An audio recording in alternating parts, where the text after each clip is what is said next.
Done.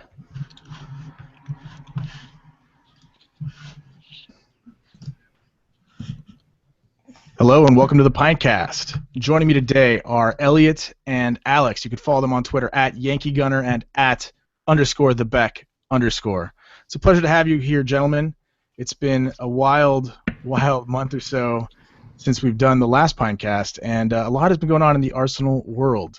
But first, thank you for being here. Alex, it's good to see your face again. As always. Right. You would think so. It's a great face. It is a great face. I try to keep it up. It's very difficult. I'm going to get punched one day, and it's going to change everything. That is likely, but your how should I say it? It's looking good. Quaff. He's quaffed. Quaff. You can have a vivacious quaff. Don't they say Barnet? Isn't that the thing? In a bonnet, a bloody bonnet. Mm. Well, good work with that. It's coming along nicely. Well, look, there has been a lot of action going on in the Arsenal. I don't get introduced. Well, Elliot, you get introduced all the time. We've already established in the podcast horror, and so everyone already knows you from every. Sorry, this is Elliot Smith of the Ars to Mouse podcast, the Arsenal Vision post match. Yes. Regular guest on the Ars America podcast. Occasional guest on the Pintcast. Tick. What have I missed? Is there like Soccer Today? That's it. Any other no. generic? No one else will have me on. Okay, well, all of those things. I'm like a zombie, except instead of brains, I just wander around the street going, podcast. Who will listen? Listen to me talk shit. Well, there's been plenty of stuff that's worthy of shit talk as well as plaudits. I know there's been a bit of both, so... every week I kind of, when we missed the podcast, I've missed the chance after a few big wins to have one, and we're like, oh, shit, and then it's all went to shit again. And, as we go up and down, which is our turbulent roller coaster life, that is being an Arsenal supporter. But this is a very big week in Arsenal in the season. Two huge matches for us, starting with Barcelona tomorrow, and potentially more importantly, Manchester United on Sunday. Alex, we've been here before with Barcelona, with Bayern, these big ties against the European heavyweights. How do you feel going into this match tomorrow, and how do you feel about Arsenal's chances this year as opposed to other years? You say we've been there before, but at the same time we haven't, because usually at this stage of the season when we've faced Barcelona, the two times we've faced them over the couple of years, we've had our entire team decimated by injuries. We've had to play bloody Silvestre, and we've had oh god. Yeah, we've had to play literally our second string almost, bar one or two world-class players at the time. And I think that now it's kind of the opposite. We have our main core. They've been there for most of the season. We've been lucky in the sense that we've had a lot of the defense and the strike force there, but at the same time, we've had the midfield injured and decimated for so long, and I'm amazed that we're still in 3 competitions at this stage of the season with everyone coming back. I'm amazed, and I'm so happy that that's the case. I just hope that our form is coming to us when we need it the most, because it feels like we've got 10 cup finals in a row. Every match now feels like a cup final. I'm excited, I'm scared, I'm shitting my fucking pants. It's not good, but it's also amazing. This is why we're fans. Well, I feel like there's, we have history with these sort of matches. It hasn't really gone well for us in any of these years. I feel almost like, look, there's big pressure on us in this match tomorrow, but massive. Look, everybody knows that Barcelona is as good, if not better, than we've ever seen them in recent years. The numbers support. I heard the stats on the Arscast Extra this morning. It's something like close to 200 fucking goals and 80 assists between their front three since Suarez has joined them, which is fucking insane numbers. Messi's got 76 and 77, something like that. And you have these numbers. Well, they are mutants. They're mutants. They're not real people. You can't. But there's no real expectation. There's an expectation that Arsenal might have enough to give them a game, but no one's expecting them to go through. Well, anyone that doesn't pay their taxes, I don't expect them to lose anything. If you can get away with not paying your fucking taxes, you can get with every fucking thing. They might as well murder us. And Neymar's yacht was seized, wasn't it? Come on, there's something going on there. I don't know. It's fucked up. Yeah, but you have a situation here where there is pressure to perform, but there isn't an expectation that we're going to get through against Barcelona. So I feel like Kind of odd, though, isn't it? it is odd, but I mean we're the only team that's really given them a scare in the past few years. I mean, how many ties have they been losing going back into the home leg, or had this match still in the balance really as far along as we've done in the past?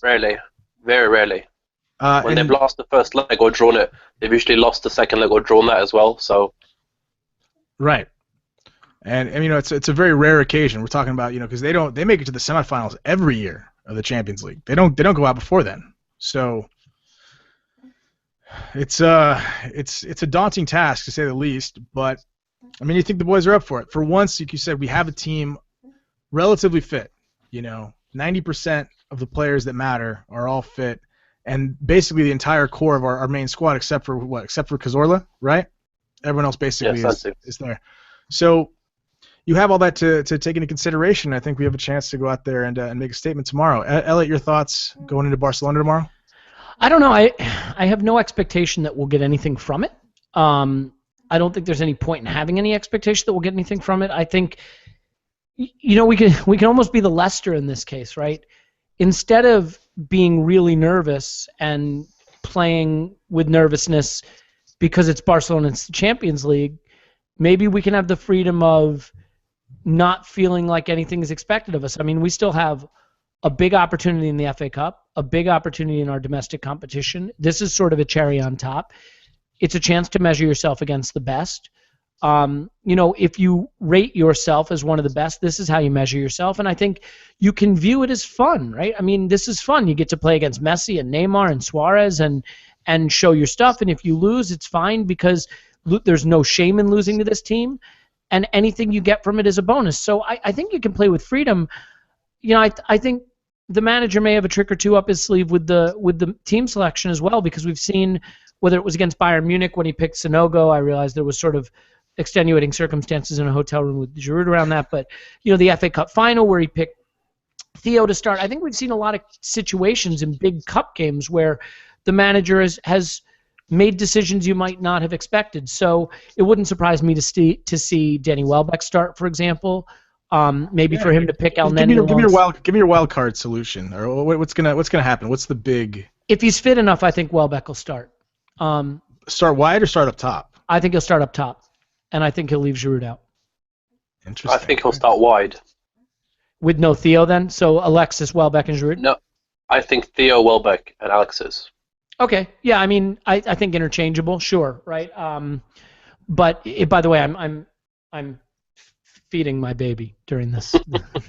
literally feeding my baby. That's not like my baby isn't Giroud hate, and I'm feeding it by saying he won't pick him. Although that might. I'm feeding my baby too. Yeah, there you go. Feed your baby. I might feed my baby a little of that, but me, not that baby. Anyway, yeah, I just think no one expects us to get anything from this. I certainly don't expect us to get anything from this. I think a hammering could have negative effects on our season, but anything other than that, I don't think really matters too much. I don't buy into the theory that we could rotate for the second leg if we lose the first leg. You don't do that in the Champions League unless you're Brendan Rodgers.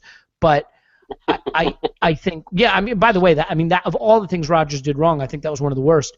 But to me, you say we have fit players. I think Cazorla has arguably been the biggest miss. Someone to pick the ball up from the back four who can break press and bring the ball into the attack, which and we don't he'll really be back have. after the second leg is over. So Of course he will. Yeah, of course. That makes complete sense. And he would probably be the most effective player against Barcelona. Yep. And I mean, we don't. The problem. We don't have him. We don't have Wilshere. We don't have Rosicky. We don't have any of the players who can dribble through midfield. Which I think if you can get past the initial Barca press, they're vulnerable. They're vulnerable at the back. Neymar, Messi, and Suarez aren't going to track back at all. So if you can break that first press, if you can dribble that first guy, you got a shot. But Coughlin's not going to do that. I don't. Ramsey can bring the ball forward, but he's not tricky in tight spaces. So the worry is, what do we do when that first press happens? We haven't done well with it. Ramsey, Coughlin, Ramsey, Flamini, those midfields haven't looked super functional. So maybe. Well, look, we've hardly seen the Ramsey Coughlin. They've had what, 2 matches together? No, I get it. It could magically click, but you just look at what's needed to get past Barca's midfield. Once you get past that initial press, Barcelona are very vulnerable. We saw Las Palmas even do it at the weekend, and I realized that Barca wasn't playing their full team and maybe had one eye on this match. But ultimately, I don't expect much. If I could pick a player to have back, ironically, it would be Cazorla. Alexis maybe being so motivated for this match, maybe that'll be the thing to help him find some form, because we're going to need someone to step up. He's going to be worked up. So I'm just hoping we get the good side of that, because we've seen the bad side of that as well. And against a team like Barcelona, where our possession is going to be at such a premium when we get it, we really got to hope he's not trying to force too much. There's too many errant passes, because that's the big thing, right? You know what worries me? I think it'd be natural to say let's sit deep, play in a low defensive block, and try to counterattack. I think sitting deep and giving possession to this Barcelona team is just basically like a stay of execution at best. Like they're gonna find a way through. But we have to press. You have to, exactly. But that's exactly right. I couldn't agree more, Ax. Like we have to press. We have to put pressure on them. If we sit deep and let them have space in the final third to try to pick passes, they'll pick us apart. There's too much talent there. I think we can exploit them. I think there's a compromise there. I mean, because I feel like we are going to play in a bit more of a contained shell, you would think. But I mean, like you said, the pressing is going to be an absolute necessity. So I mean, I think there's a way that we kind of play compact and tight, and maybe we give them we're not going to press high up the field, but maybe we'll see a bipolar team where like Alexis, Theo, and Welbeck will press with Ozil, and then Ramsey and Coughlin will be reserved, and our fullbacks will be more reserved unless it's an opportunity, because we've seen two fullbacks.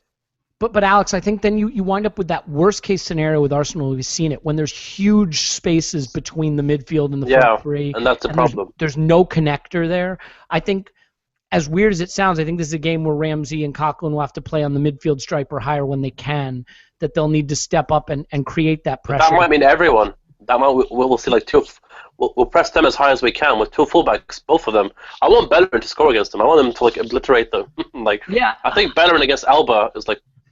The one cause for optimism too is I could be remembering this totally wrong, but if I'm remembering correctly, I think that Koscielny was always very effective against Suarez when they played Liverpool. I don't think he had big games against us. No. I realize that now you could contain him, and Neymar and Messi could shred you, and so can Iniesta, and so can Rakitic, and so on and so forth. But you can talk about style all you want. Like they have the quality that we don't in the final third, and it's so funny because it's a tale of two teams in that respect, right? Which is they have goals in abundance in their attack, and if there's one thing you'd say that this squad really is missing right now, it's that one spark that you think that guy's reliably going to get us goals. Yeah. I can see that. Any Alex, when it comes to the lineup, anything you see big changes being made? No, I mean. The only reason, I think at home, he might also be tempted for Giroud, but I think that Barcelona, like, their defense can be exploited in different ways. If Austin says that playing balls to Giroud is going to help make the team more, like, better at countering on the wings, then I can see it happening, but at the same time, like, I don't know, like, what he sees in the game right now, because it's so difficult to think that just because Barcelona play fast, that we're going to play fast as well. We're going to break no matter what because we have the players to do it now. But and look, when we did have success against them, it was on the break, and we have a team that's much more built for that. And like that's I do see why that could be a big reason for the inclusion of Welbeck or Theo at center forward potentially instead of Giroud. But the big thing I'm worried about, say you do play Theo, is that how often do we see his ball retention skills up there? I mean, like ceding possession when the ball gets up there is going to be such a huge factor because if there's one thing that Giroud can do quite well is hold the ball up better than almost any center forward. It's the battling. I feel that with Theo, we will have less of a battle between the strikers and the defense, but we'll have more of a who can catch you out, okay? And obviously, I would hope that Theo could do well against either Mathieu or Vermaelen or even Piqué, but at this point. Like it honestly depends on the form. Well, it's going to be Mascherano and Piqué, right? I mean, unless are there injuries that we should know about? Well, I mean, that's the first choice pairing. Those other guys come in in reserve. Vermaelen hardly gets a match. But I mean, look, I think he'd be really useful. I like the idea of using Danny Welbeck on the wing. You know, we know he prefers the left, but that's where Alexis is, and that sure as fuck isn't changing.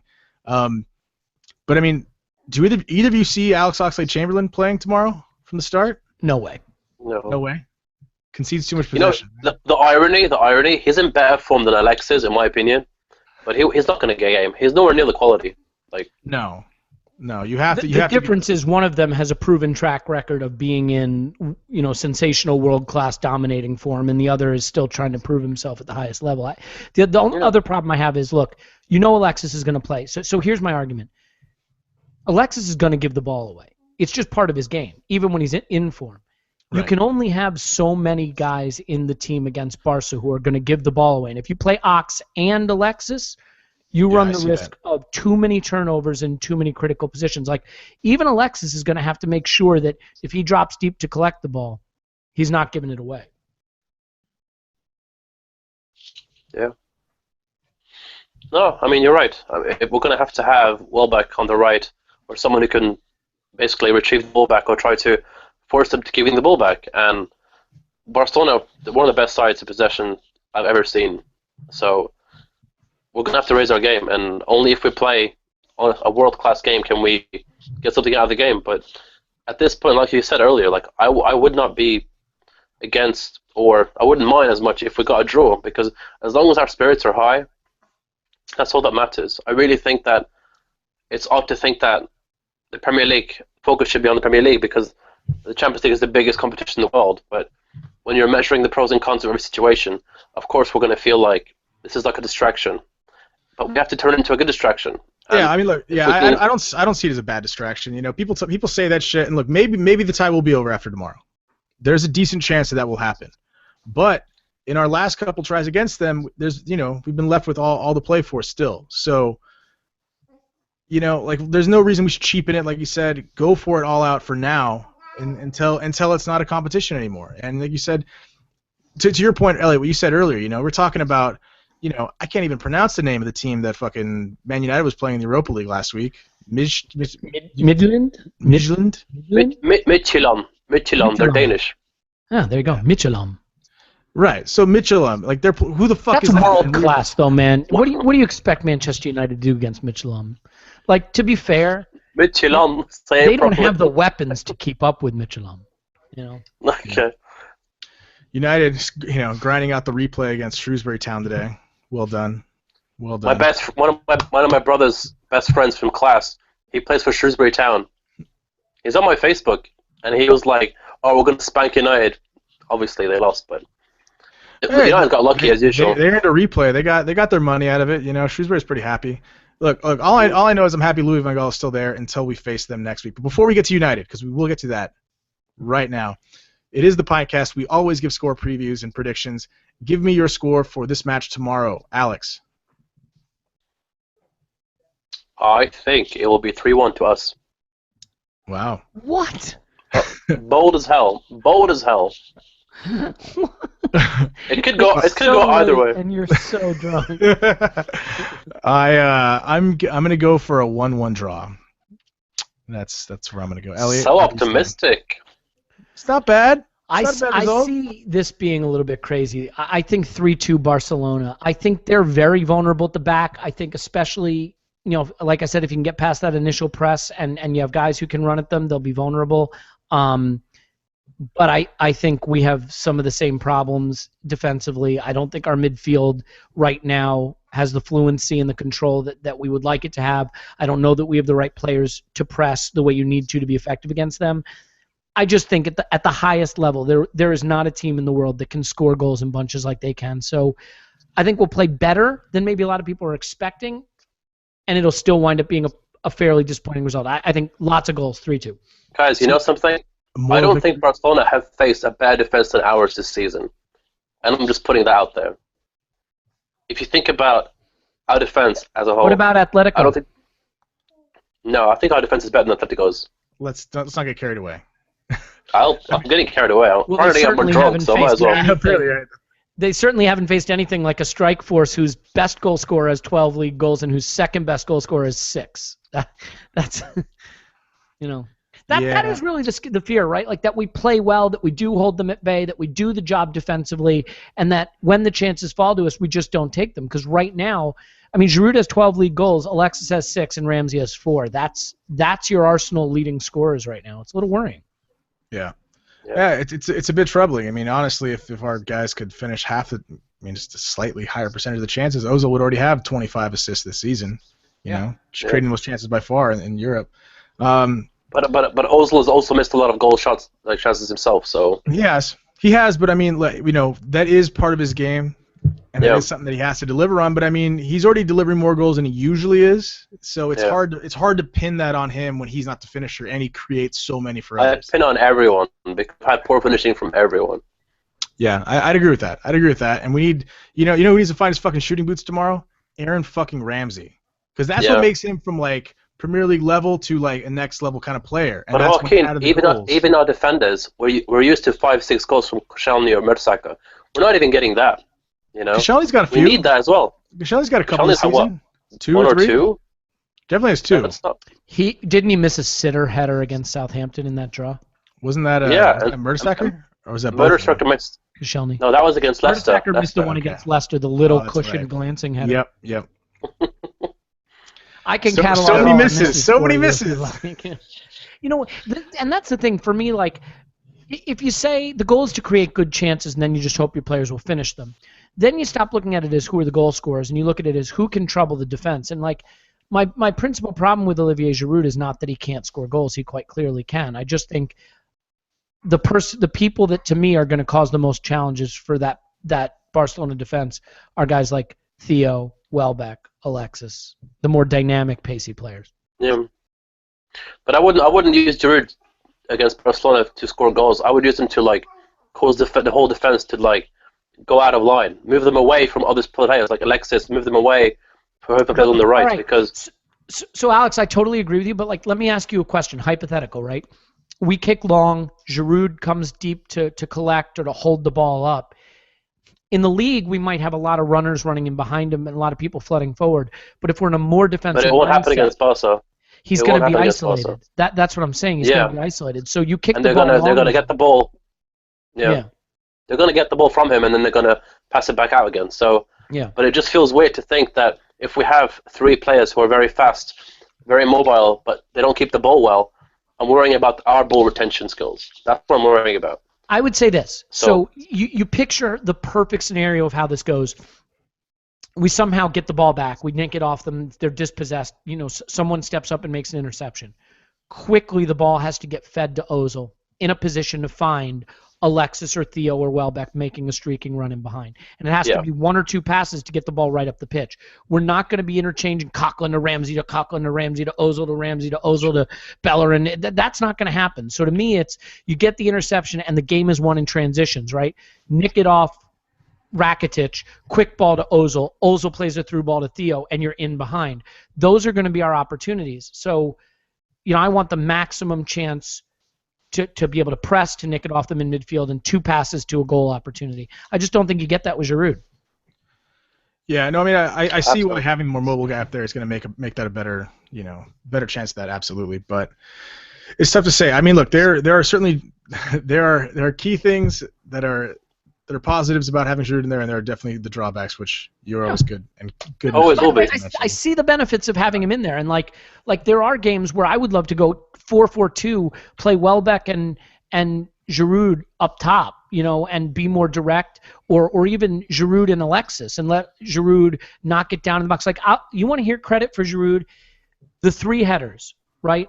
The header down for the Ozil goal, that gorgeous cushioned header for the Walcott goal. Oh, that was beautiful. Sensational. And then he had one other, I think, for Ramsey, and he missed one. Like those aren't just a big lump playing center forward. Those are technically very difficult and astute plays. The one for Theo was sensational. In order for plays like that to develop, you only create those chances when you have a lot of possession, right? Because your midfielders are flooding forward. There's a second runner in the box. Your center forward is parked at the penalty spot. You've got wide possession so you can play it in. do we see that kind of game flow against Barca? I don't think so, right? But that wasn't my worry. My worry is about the retention. And like in my mind, it would be fine to play Ramsey on the right if it meant having Theo and Alexis up front, because that means that they're still passing in the game, especially if Santi's in the side. Without someone. But who comes into midfield? Look, like I said, Santi's not available. He's not an option. He's not. It's because he's not there. If we have to play. You could kill Jack Wilshere in a game like this, or Santi Cazorla. Someone who can escape that first sign of pressure and get away, so that Ozil can get into a free space. Yeah. But the problem is when we need people that can skip. Yeah. Yeah, but we don't have that, so we're going to have to take the risk with either Theo up front or Welbeck. You know, we're going to have to take that risk. We're going to have to, and press them as much as we can. Yeah, no, I mean I can see it. So now, my question for you guys now is, if you could have, now you said you might prefer playing Welbeck and Theo in the same side. I think only one of them will play. If you could only choose one of the two, which one do you play?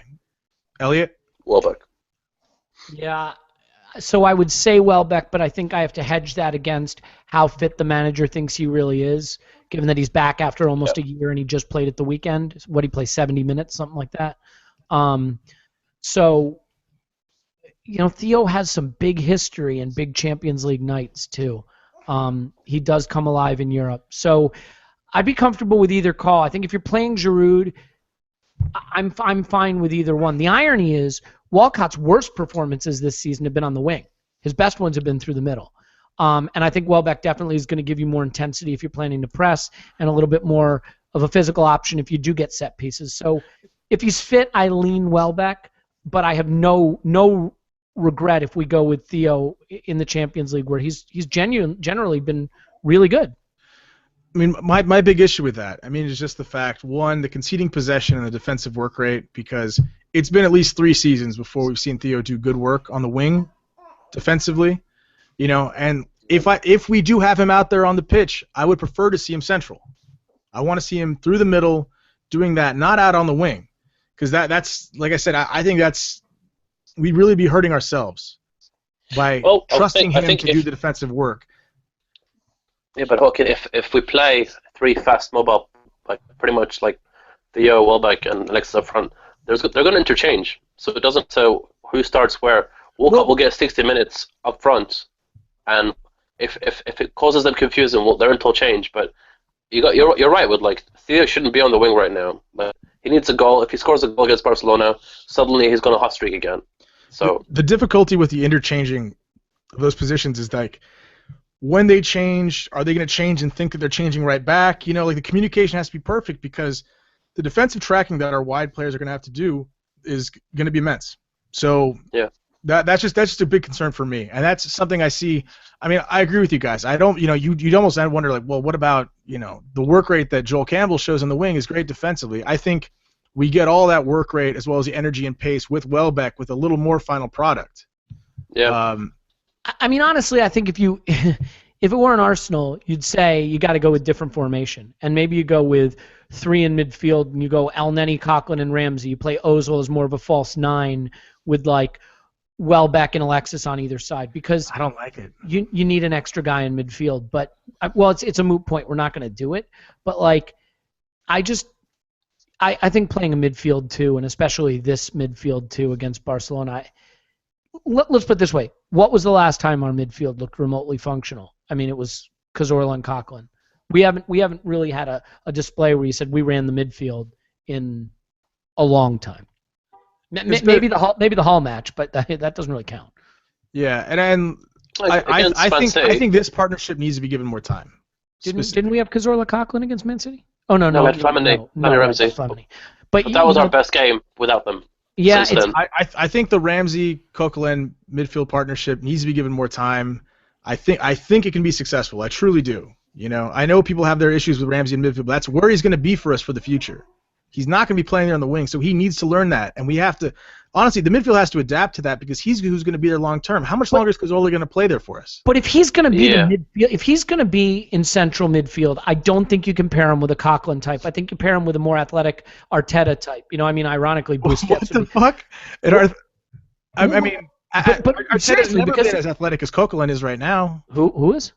Arteta has never been as athletic as Coquelin No, is right now. I'm saying you need. What my point was, you need a more athletic version of You need a possession, a metronome, a defensive midfielder who can collect the ball, distribute the ball quickly, efficiently, who's not a destroyer. Because Ramsey is going to vacate space. He's gonna, he's gonna leave a lot of room to cover. And I don't care if you have fucking Usain Bolt in midfield. You can't cover the amount of space that he's going to leave. So you need to be geared more towards possession and someone who can help you have control. You need Ramsey to be able to give. Here's the problem: when Ramsey gives the ball to Coquelin right now, that's a vulnerable position for us.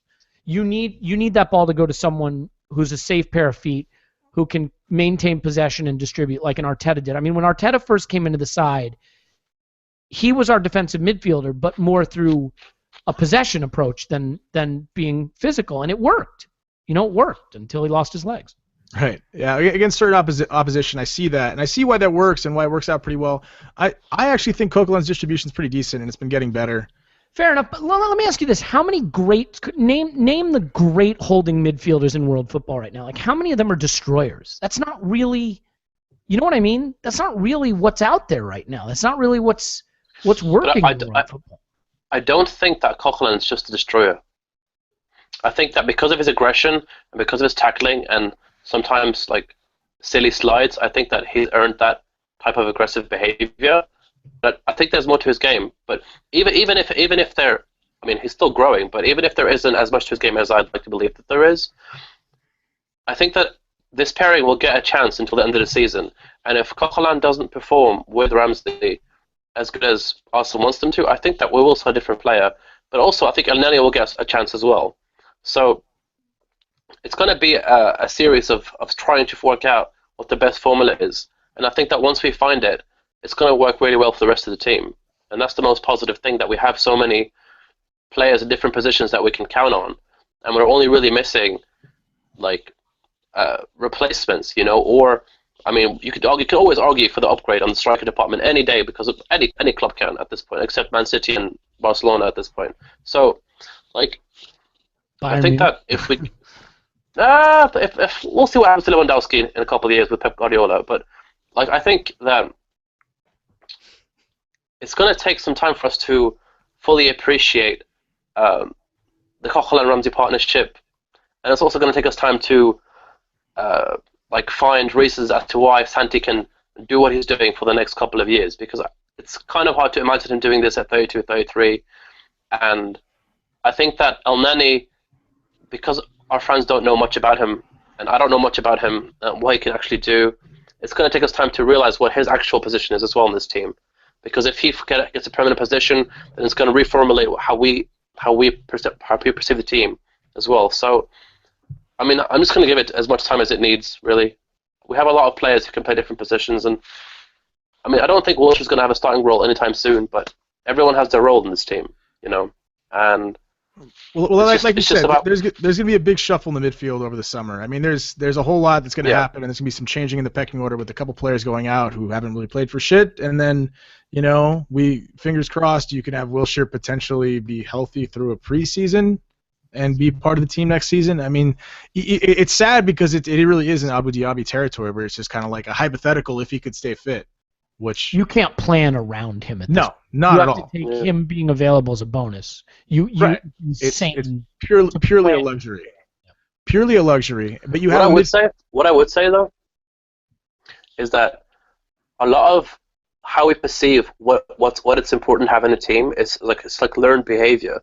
So when we've seen Busquets and the role he plays for Barcelona, we've all wanted to have a Busquets in our team. I mean, without being actually Busquets, but we've all wanted that type of player in our team. I know, but we don't want. Fuck that. Well, I don't adore him as a player. I just mean I think he is a fantastic player. But that's what I meant. He is an amazing football player, which makes it all the more infuriating. He's a diving cunt. I know, but I'm just ignoring that part for right now. Okay.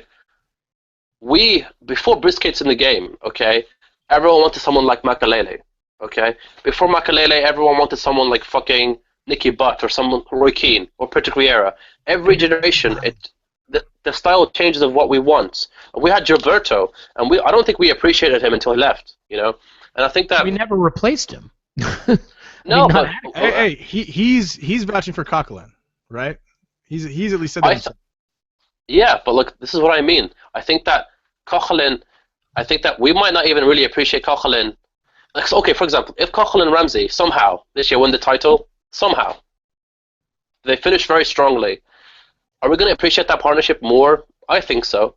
But in the moment, we will feel very unsure about it because we've seen Coquelin do some things that are sometimes amateur, but sometimes they can be seen as him being less of a complete player. But as a partnership, if he works well with Ramsey and it helps us win, I think that we might see his roles differently. But at the same time, in Europe, when we're facing Barcelona, Bayern Munich, all these big sides, we're going to want a player that can match their level, their tempo, and control the game. And I don't think that we can envision someone like Coquelin doing that. And I completely understand that point of view.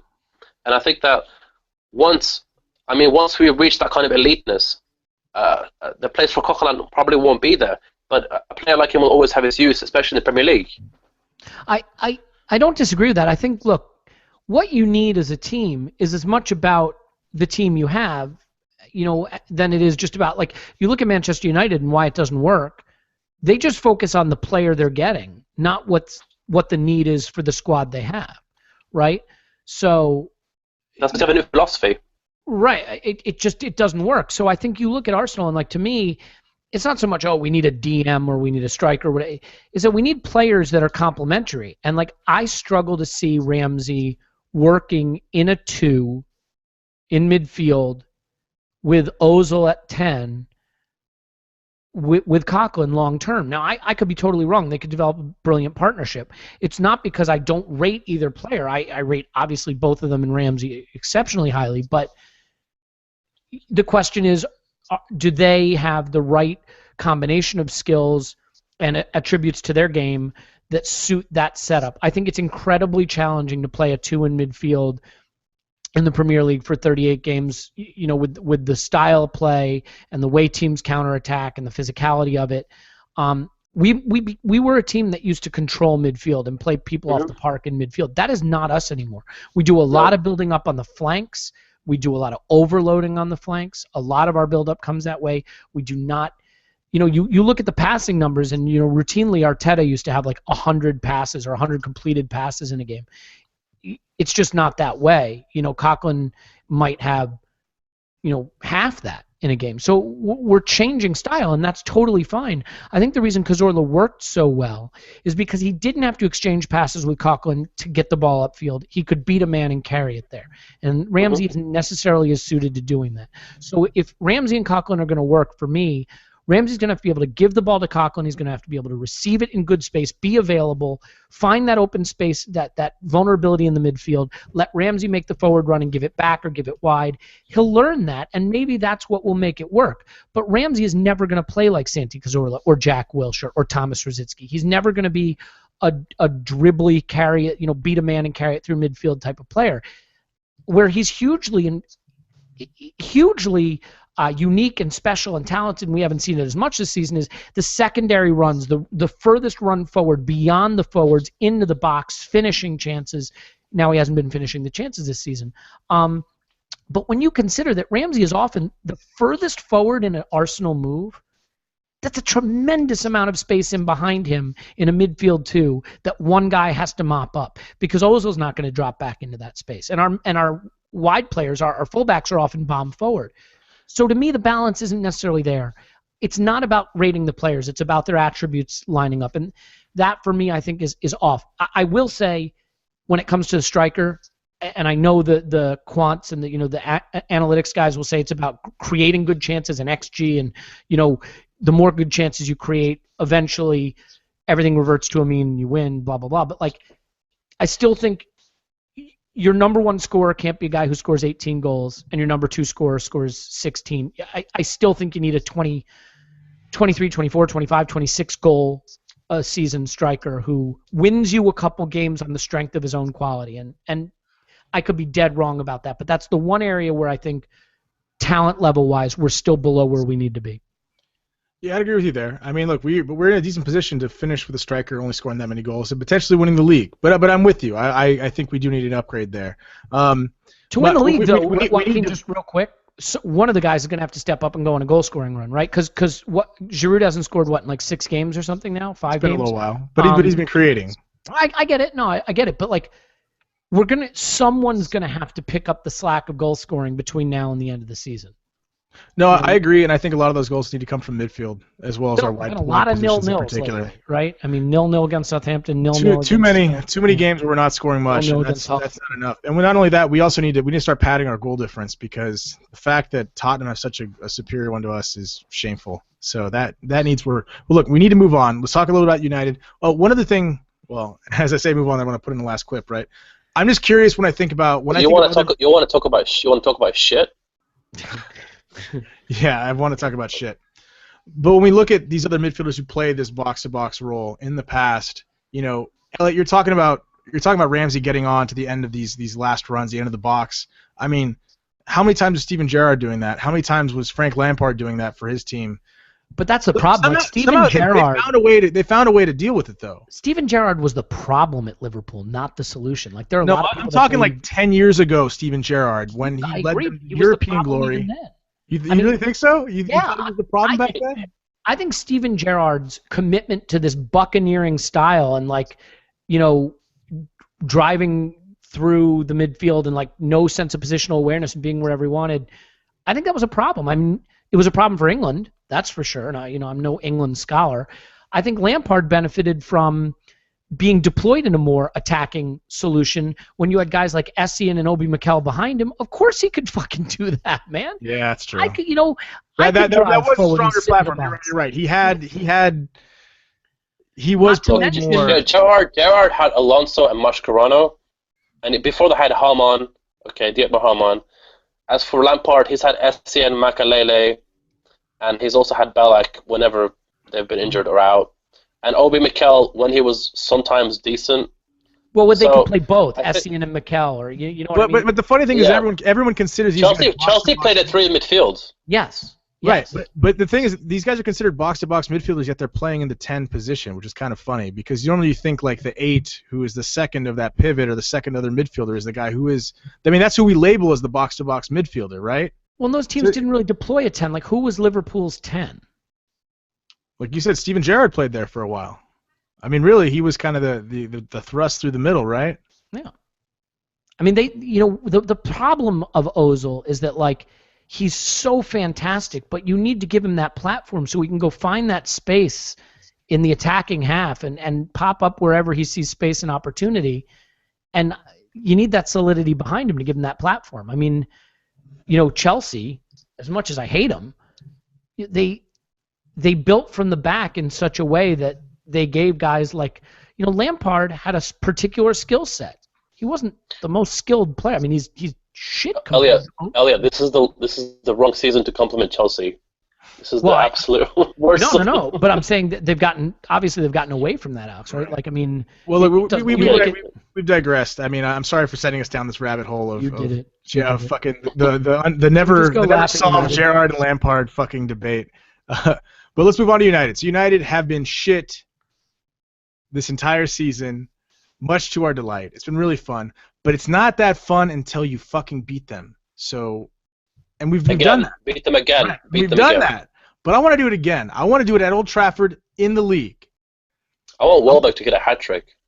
That'd be beautiful. Look, we already got. Look, I'm not greedy. I just want the fucking win. I would love a Welbeck hat trick. I'd love to see him. I want to say, "Damn, Daniel!" 3 times in a row, every fucking second. Like as poor as he maybe has been this season, Rooney was starting to find some form, and it's fantastic that he's. Oh, I'm so happy. I'm so happy he's not in. Literally, the only player that scares you is Martial now. Like other than that, like they just don't worry you. And I think we can take care of his experience. Let's hope that we can.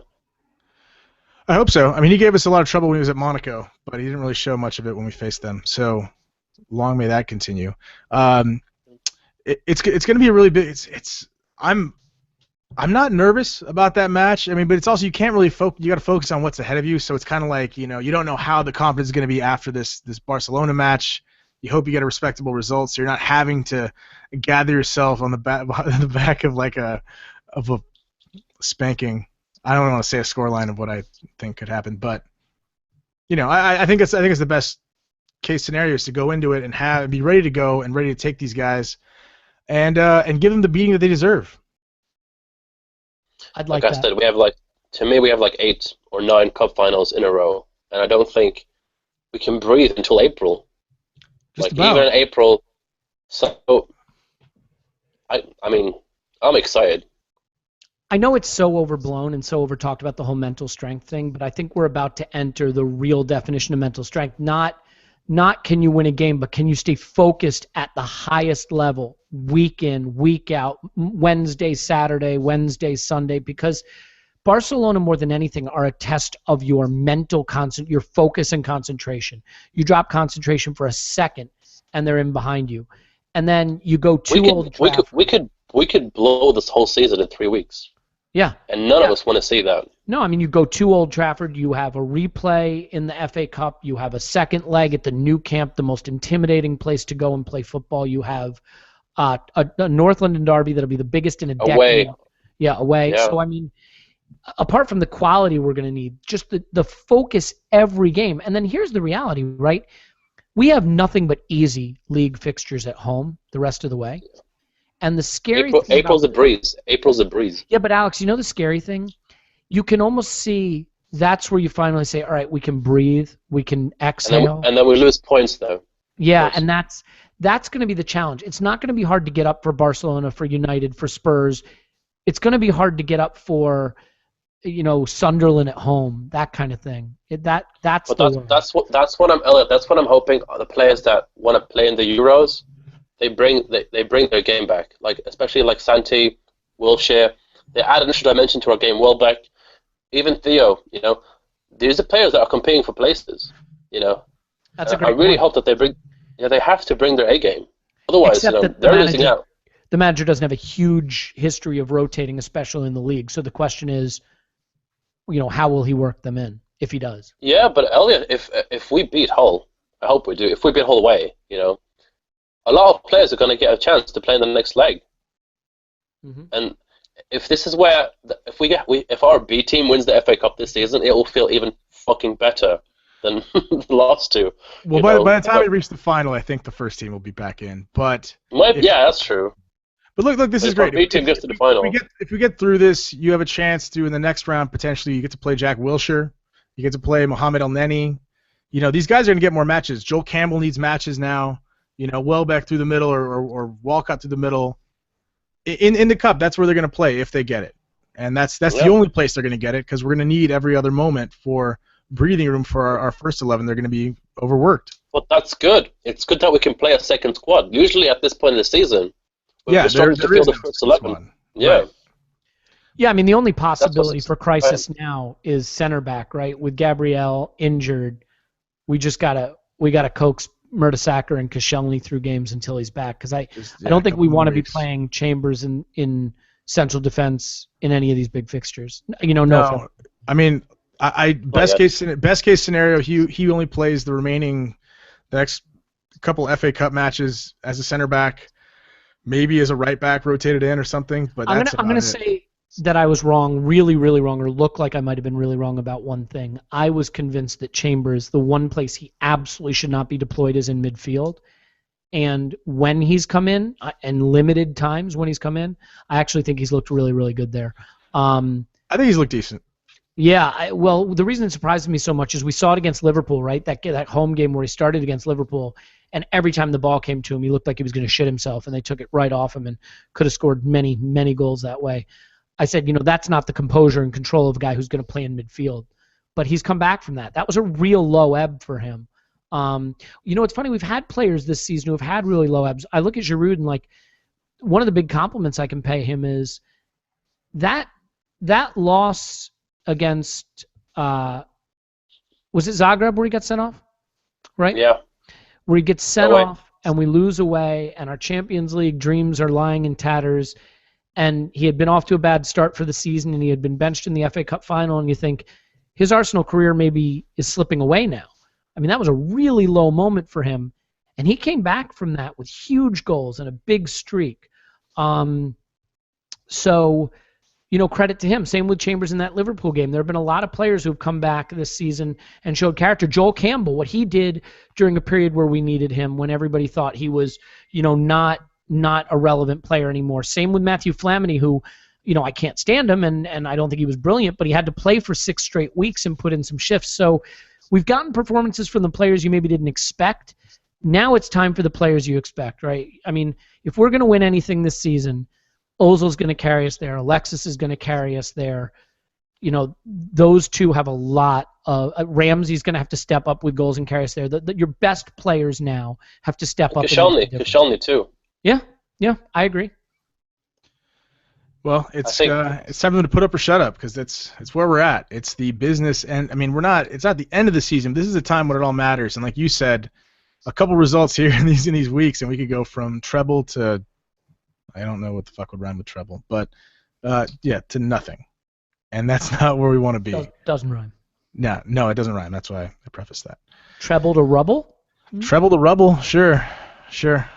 I'll take that. It's passable. It's close enough. We'll give it to you, Elliot. Thank you. We got a couple questions. Sure. We'll put this to the panel. We'll start with you, Alex. Walcott and Welbeck. This is from Pigmundia. Mm-hmm. Mundia? Yeah, something like that. At Pigmundia. Mundia. From Pigman J. Hamkenstein. This is his name. Walcott and Welbeck. Who do you have more faith in contributing to Arsenal winning the league? Who's going to be more important in the run-in, Alex? I think Welbeck is more important to the stability of the side, but I think that Walcott will get more goals. So both. So, way to ride the fence, you fuck. That's so terrible. Elliot, Sorry. Can you give me a definitive answer, since this guy doesn't want to slight anybody and wants to appease both sides? Who's going to get more first-team games and contribute the most? That's not what we asked. Probably Welbeck. Okay, Welbeck. Fine, Welbeck. I love Theo, by the way. Sorry, Joseph. I do love Theo. I'm being a prick right now, but I do love Theo. I do too. Elliot, your answer? I think if Theo gets a run at center forward again, and we can replicate the way we were playing when he was playing center forward when we thrashed United 3-0, I think Theo, what people forget is right before he went out injured and when he was playing center forward, he was in some seriously hot form, man. He was playing well, and he was starting to live up to what we kind of sort of hoped he could do. Now, granted, it was like four matches or something, but right. It was a short I think if he gets a run at center forward... That's how easy we're excited, by the way.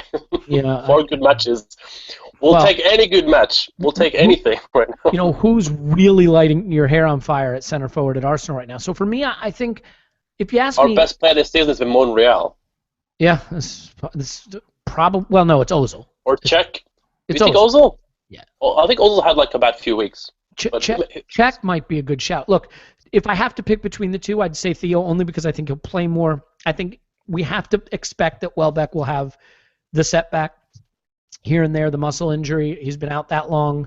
And I don't know that he's going to get as many chances. So I'd say Theo, but I love Welbeck. I think he'll be impactful in some big games, but more consistently, I'd still bet on Theo. All right, let's move on to the next question from Kyle Huffnagel, at Kyle Huffnagel. Who's going to give your backline more trouble, Suarez, Messi, or Neymar? Alex? Who paid the least amount of tax? Neymar. Messi. I mean, Messi had to settle. I know Neymar still... Look. Joaquin, this all depends on who's playing this shadowy motherfucking position. If Messi's playing in the fucking shadows, making those balls through the middle, which he's going to do, I think it's going to be Messi. It's fucking Messi. How can you... I have a feeling. I have this really weird, bad feeling that after all the times that we faced Suarez, and Suarez has not performed well against Arsenal for Liverpool.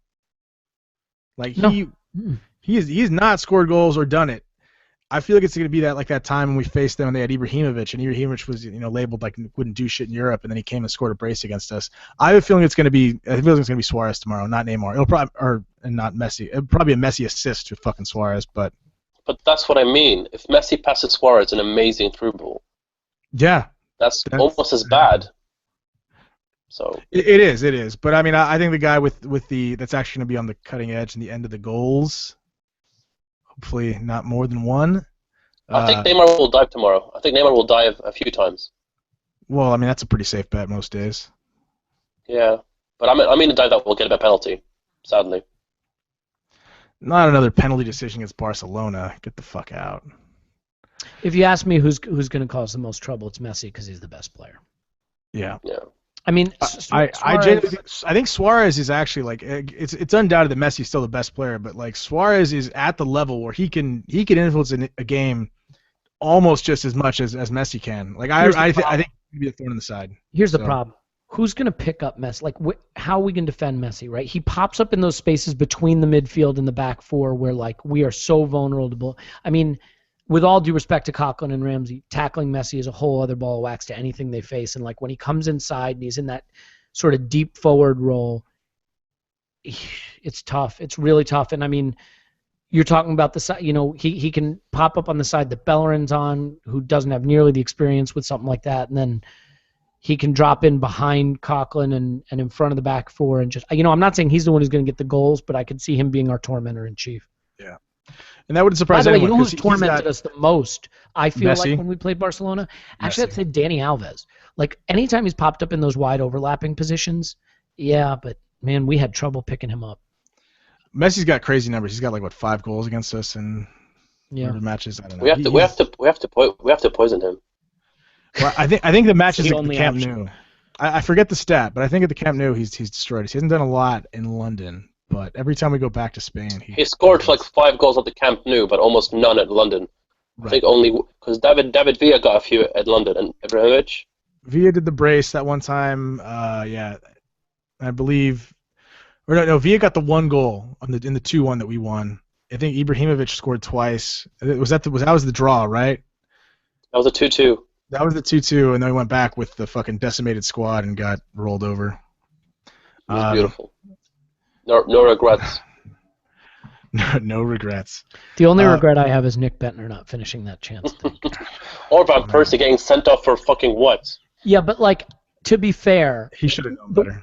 The way we were playing in that match was kind of like a turtle just putting its head back. Yeah. I'm more mad at Van Persie for the yellow card he got directly before halftime. That was stupid as fuck. It was on that. Wasn't it just for on arguing? It was dissent, and it was like a throw-in, and he like pushed them. It was the dumbest fucking. It was a yellow card for dissent right at halftime. Before he kicked the ball away. Yeah. Yeah, no, that was it right at the very end. That was at the very end of the first half, and then it just bit us in the ass. Guys, I think it's Giroud and 2 other players. If they get yellow card tomorrow, they're out for the second leg. Yeah. So they have to be careful. It's Giroud, Ozil, and one other one. I'd be like Koscielny or someone. Hopefully not. I don't know. I figured it was not positive. We'll just get one more question in. We got this one from a few different people. Elliot, you might know where we're going with this. Why are you such a pod whore? It's a fair question. So I'm just a guy who can't say no, right? That's why I have a baby. And so, like, I was on the Arts to Mouse podcast, which is like the greatest thing ever, and I'm so happy and thrilled to be able to be on that because the guys are great and it's a lot of fun. And then, Joaquin, you were nice enough to occasionally ask me on, and, like, how could I say no to you? You look like Jesus. Like, I have to say yes to that. And then Mean Lean over at Arsenal Vision was trying to put a podcast together, and he asked me if I'd host it, and, like, I was doing the guesting thing, and he was like, you know, you want to help me get it off the ground, and so my intention was, like, I'll just help him do it for a little bit. And then, you know, one of my favorite things is when Chris from Arsenal America asked me to be on his podcast, and so, like, you know, that's a huge like honor because it's an amazing podcast and he gets like the greatest guests ever. So you can't say no to any of those things. And the way I look at it is like, who the fuck am I, right? I'm just some guy who has opinions about Arsenal. Like, to me, saying no to someone asking me to be on their podcast is super arrogant. Like, what am I supposed to be? No, I do too many podcasts. Sorry, I have to limit my exposure. Like, fuck that, man. If someone wants to have me on their podcast, I'm super excited about it. Like, the fact that anybody wants to hear any of the shit I have to talk about this club I love fills me with joy. I love doing it, so fuck that. If 30 people ask me to do their podcast, as long as I have the time, I'm going to do it. You know, there you go, guys. Those of you with the Fletching podcast, call Elliot. He will join you at any point. Joaquin, right? Like, you hear that, Joaquin? Joaquin, seriously. Joaquin, you're an arrogant piece of shit. You refuse to be on any other podcast. Elliot will go anywhere. Or no one You will won't invite me. One or the other. One or the other. I don't know which one it is. Like, honestly, can you imagine thinking so much of yourself that if someone asked you to be on their pod, you'd be like, well, I can't be that exposed. I have to limit my exposure. Like, come on. Yeah. I mean, look, if you knew what I did for a living, there is no greater whoring yourself out in the universe than what my actual job is. So anything I do on a podcast pales in comparison to the absolute just top-level whoring that I do. I'm kidding. I'm lucky to do what I do, and it's fun, and it's great, and I represent some great products. But, I mean, look, It is what it is, man. Mm-hmm. Yeah. Yes, indeed. Well, we'll leave that there. Wasn't really need the full in-depth answer, but we got it anyway, and we're appreciative. We appreciate it. Was like an Oscar speech. Well, look, I admit that the pod whore label is appropriate. I just want to make it clear that it's more because I think it would be the most arrogant thing in the world to say no if somebody's like, hey, do you want to be on my podcast? I feel you. Well, I respect that. You know what we didn't get done yet? We didn't get predictions for the scoreline against United at Old Trafford. So I'm going to start with you, Alex. 3-0. 3-0. I like it. 3-0, 3-0. So you're picking United to win 3-0? That's depressing. No. I'm picking the away team with, damn, Daniel, to score the 3 goals. Do you mean 0-3? 0-3. That is the correct score, sir. I would say the only thing that worries me is just, I mean, truthfully, the good thing is we're going Tuesday, Sunday, so it's not so bad. I just hope it's not a big letdown against Barca because it'll drag our sad asses back to Old Trafford with that. But hey, quick question. Do they have to play Midtjylland or whatever again this week, or do they get the week in between? I think they get the week in between. Do they? Because I know there's like 40 UEFA Europa League games left. Yeah, at some point they have to make it up. Yeah, Alex can check. Because they have to make it up because they are still at the round of 32 right now, so they have to make it up. No, I'm an idiot. They wouldn't play it this week because they just played Monday against Shrewsbury. So forget that. Right. But so here's what I'll say. I still think we'll win. I just don't think we'll thrash them as much because we just played Barcelona. I'm gonna go for 2-0 Arsenal. All right, I'm going 2-1 to the Arsenal. We got a lot of fame. Most of the big victories I remember for Arsenal over United were 2-1. Really tight. Cagey affairs. I just think they struggle to score. They'll have all the possession and we'll have all the goals. That's how I see it. I hope so. I'm all right with that. We'll have all the ball. Like we're not going to have the ball, but like I don't see how they trouble us. Guys, they're playing the stupid Danish team, Midtjylland, in 2 days. No they are. Way. What? Get the fuck out. So they're going Monday. Wait, they're going Monday, Thursday, Sunday. Yeah, they're fucking idiots. Oh, that's beautiful. I have a question. Is Fellaini injured? And Rooney? They're both injured? I don't know if Fellaini's injured. I forgot he existed. Injured his fro. I mean, I think Fellaini's injured. I think they're going to play Martial up front and Depay and Lingard on the wing. That's what they're going to play. And I think Mata, I've never seen him so poor in my life since he was like 14 and a really sad boy at Valencia. So he scored a nice free kick today. He found his level, Joaquin. Yep. Shrewsbury. Yes, indeed. Yes. Look, they're going to play better against us, but I still think we'll play better than them. I hope so, anyway. They'll have the ball. We'll have the goals. Yeah. I don't think they're going to dominate possession against us. I mean, like they might have more. What they do right now, though, the sterile domination thing. That's kind of their thing now. They've taken. But I think we're just too dangerous and too good for them on that level right now. We don't control the ball against anybody anymore. We really don't. No, yeah, not in that same way. Certainly not in that same way. I think we control games differently, but I think that against United, if we can not be so bad at finishing, it might be a very good scoreline. I could see that. Otherwise, it could be like Joaquin said, 2-1, or like you said, 2-0. By the way, we've put my baby completely to sleep.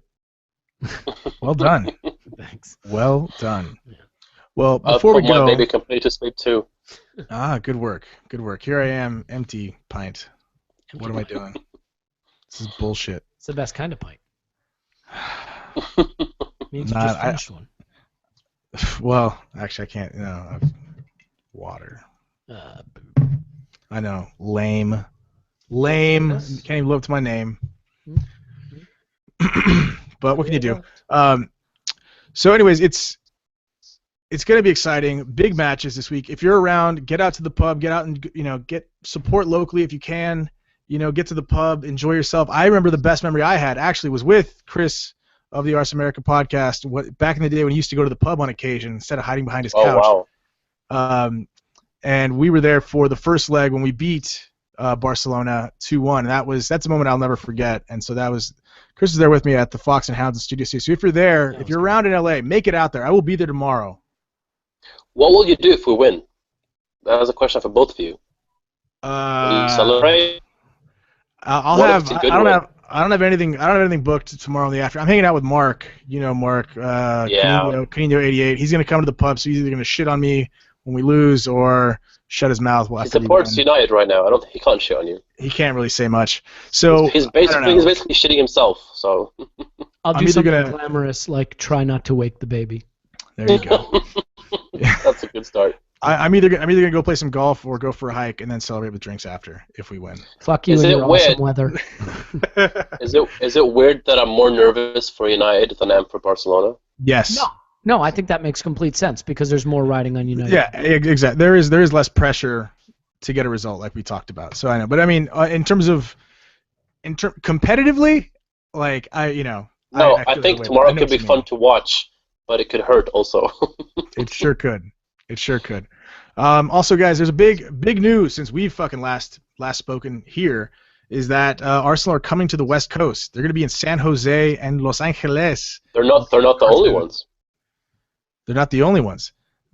These cats, I don't know how to point to you guys, but these fine fellows, Elliot and Alex, are both going to be bumming it on my couch in LA. Can do. Or maybe not. Maybe so. We'll see. There's already a wait list, I think, for that couch or the other. Oh my god! But we'll see. But yeah, there's going to be here. As hell. Yeah, that did sound pretty rough. But pretty shady. But anyways, Arsenal will be in California. They will be in San Jose. I'll be making it up to the Bay Area for that. That is the plan. And we'll be doing stuff here in LA. So we'll be happy to coordinate and plan some events. We're planning a beach party with all you fun, crazy cats that come down to LA. So I'll happily organize that. If you guys are coming, please let us know. Talk to your Arsenal America chapters. Find out stuff with us. I'm going to be trying to talk to them, see if we can help arrange, putting together some events here in town. I'm in charge of the music. I guess. Not the alcohol. I guess that's not yes. The alcohol. Definitely not. You're definitely not the mixologist. We don't all want to drink fucking Jim Beam Red Stag or whatever the fuck it is you're drinking with like Monster Energy. This is literally what he drinks. Yuck. Yeah. It's fucking horrendous. I'm going to be drinking as much bourbon as you'll find me in that. That's it. That sounds good. We can do that. Bourbon pints. Sounds dangerous. But yeah, that'll be exciting. So they'll be coming to LA. We will be here. You guys are all welcome. My couch might be taken, but you can come hang out and party and have fun with us anyway. So please get out here. If you can get here to LA this summer, do it. It's going to be a blast. I promise. Me show you a good time, all of you. And yeah. Me show you a bad time. Well, depends on what kind of bad you're looking for. But that's neither here nor there. But anyways, thank you so much for coming on, guys. It's been a pleasure. Hopefully we'll have a good week of wins or decent results. And it's been a pleasure as always. So you can follow Elliot on Twitter at Yankee Gunner. You can follow Alex at _the Beck _ and me at Morning Pint. So until next week, hopefully we will have some positive things to talk about. Cheers, guys. Cheers. Hasta luego. Cheerio.